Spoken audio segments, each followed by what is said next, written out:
आज हमें lovely professional university के एक स्कूल में, जिस स्कूल का नाम है school of bio engineering and biosciences. तो आज हम हमारे साथ हैं पीएचडी के स्टूडेंट, उनसे बात करने वाले हैं और आपके सारे क्वेश्चन लेने वाले हैं कि कैसे आप पीएचडी के अंदर एडमिशन ले सकते हैं, क्या स्कॉलरशिप मिलेगी, कौन कौन से फील्ड्स हैं जिसमें आप यहाँ पे पीएचडी कर सकते हो। तो चलिए इन्हीं से बात कर लेते हैं। तो सबसे पहले मुझे ये बताइए, आप कहाँ से हैं और क्या कर रहे हैं। जी मैं नवां शहर से हूँ, पंजाब से हूँ और मैं यहाँ पे पीएचडी कर रही हूँ, पीएचडी इन बायोटेक्नोलॉजी।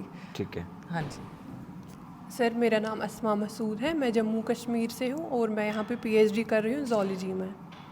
मेरा नाम अश्विनी पाटिल है सर, मैं महाराष्ट्र से हूँ और पीएचडी ज़ूलॉजी में कर रही हूँ। Geology biotechnology. Biotechnology, okay. So मुझे ये बताएं कि यहाँ पे सबसे पहला जो क्वेश्चन रहता है बच्चों को जो पीएचडी के अंदर यहाँ पे एनरोल होना चाहते हैं 2025 में, वो किस बेस के ऊपर यहाँ पे एडमिशन ले सकते हैं, क्या एडमिशन प्रोसेस रहता है उनके लिए।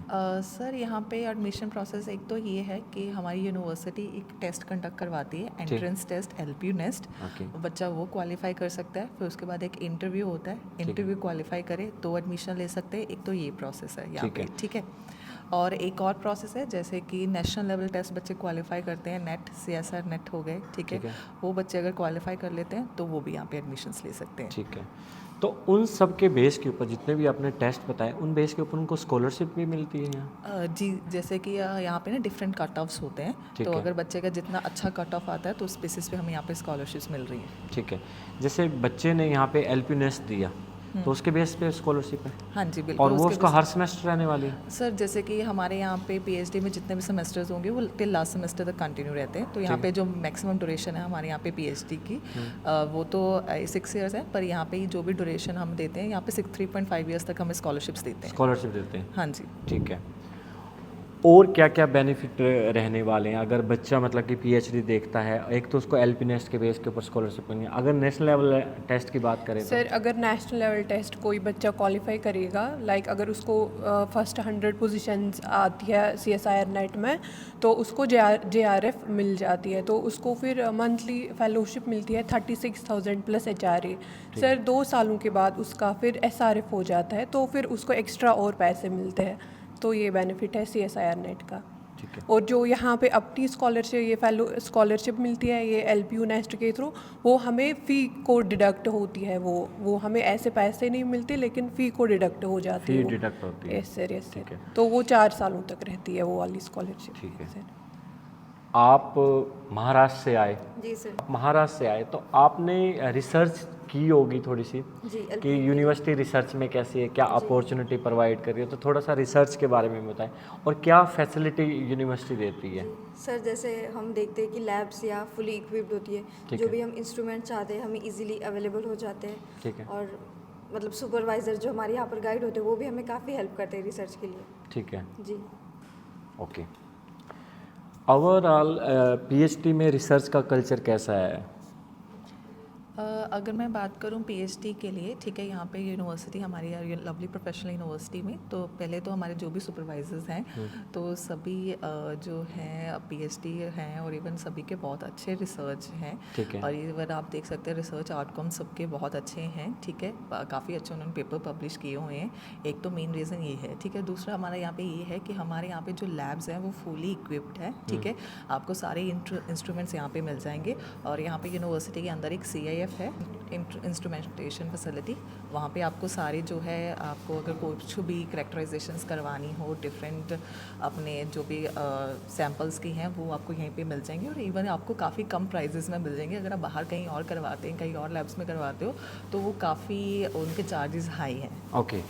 सो ये काफ़ी आपको बेनिफिट्स हो जाता है कि मतलब कि यूनिवर्सिटी के पास आप यूनिवर्सिटी में ही है जो हम कैरेक्टराइजेशन करा सकते हैं। अदरवाइज जैसे हमें पहले बाहर लेके जाना होता है सैंपल, तो ये चीज़ यहाँ टाइम भी पर लग है। जाता है, तो यहाँ पे हमें विद इन डेज में हो जाता है वो। With in days. Yes sir. तो मतलब कि आपका एक तो हो गया एडमिशन प्रोसेस जो इन्होंने बताया कि आप एलपी नेस्ट के थ्रू दे सकते हो और स्कॉलरशिप आपको 3.5 ईयर तक रहने वाली। एक नेशनल लेवल के टेस्ट के बेस पे जैसे आपने बताया वो दे सकते हो। ठीक है। तो ये था एडमिशन प्रोसेस पीएचडी के अंदर एडमिशन लेने का। रिसर्च का इन्होंने बता दिया कि सेंट्रल लैब्स हैं इनके पास, तो जहाँ पे आप क्या करवा सकते हो, कैरेक्टराइजेशन करवा सकते हो, जो भी सैंपल होता है। मेरे को ज़्यादा टेक्निकल नहीं हो। यही होता है सर कि हम अपना रिसर्च जो करते हैं, जो हमारे सैंपल होते हैं उसके रिजल्ट एट द एंड हम रिजल्ट के लिए सब कुछ करते हैं, तो रिजल्ट आपको बहुत जल्दी और अच्छे रिजल्ट मिलते हैं यहाँ पर। ठीक है। अगर एआई की बात करें तो आपकी फील्ड अगर मैं बात और करूं- यूनिवर्सिटी कैसे हेल्प कर रही है इसके अंदर? ओके अगर मैं एआई की बात करूं तो सर जैसे कि हमारे यहाँ पे मेन जो हमारी जो फील्ड है तो उसमें हमारा रिसर्च फोकस करता है, तो हमें ये है कि थोड़ा सा ना इसमें हेल्प मिल जाती है कि और कईयों ने क्या क्या रिसर्च कर रखी है, तो एआई की हेल्प से हमें थोड़ी सी इन्फॉर्मेशन मिल जाती है कि कहाँ पे क्या चीज़ें हो रही हैं, ऑलरेडी हो चुकी हैं, कौन सी नई चीज़ें हो सकती हैं, प्रॉपर जो रिसर्च है वो कहाँ कहाँ पे हो रही हैं, न्यू फैसिलिटीज़ कहाँ पे हैं, वो हम थोड़ा सा अच्छा, मुझे एक चीज़ इंपॉर्टेंट बताएं जो मैं आपसे पूछना चाहता हूँ। जब हम पीएचडी यहाँ पे करते हैं तो जो पीएचडी का क्राइटेरिया कि एक लेवल रहता है, इस लेवल के जर्नल में आपका पेपर पब्लिश होना चाहिए, इतने मिनिमम क्राइटेरिया पेपर पब्लिश करने का, वो कुछ और रहता है?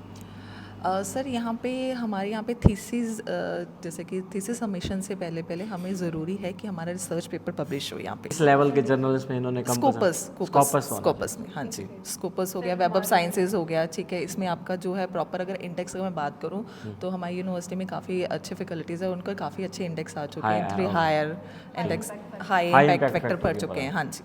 ठीक है। सो ओवरऑल आपका एडमिशन प्रोसेस भी आपको क्लियर हो गया होगा, कैसे कैसे आपको स्कॉलरशिप मिलनी है वो भी क्राइटेरिया आपको पता लगा हुआ, जर्नल्स भी आपको पता लगे होंगे कि किस जर्नल्स में आपको पेपर पब्लिश करना है मिनिमम, ठीक है। तो उस बेस के ऊपर ये सारे क्राइटेरिया के ऊपर आपको पीएचडी यहाँ पे मिलेगी। कोर्स वर्क तो चलो आपका चलना है, थीसिस भी आपकी चलनी है, बट मेनली आता है कि चैप्टर्स हो गए, थीसिस हो गया, ये सारा कुछ।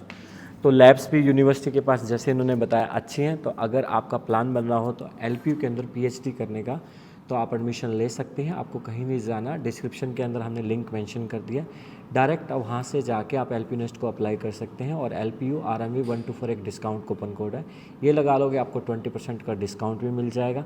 अगर इसके बाद भी अगर आपको कोई क्वेश्चन है तो प्लीज़ आप हमें कमेंट में करना, हम ट्राई करेंगे आपका आंसर देने की। Thank you.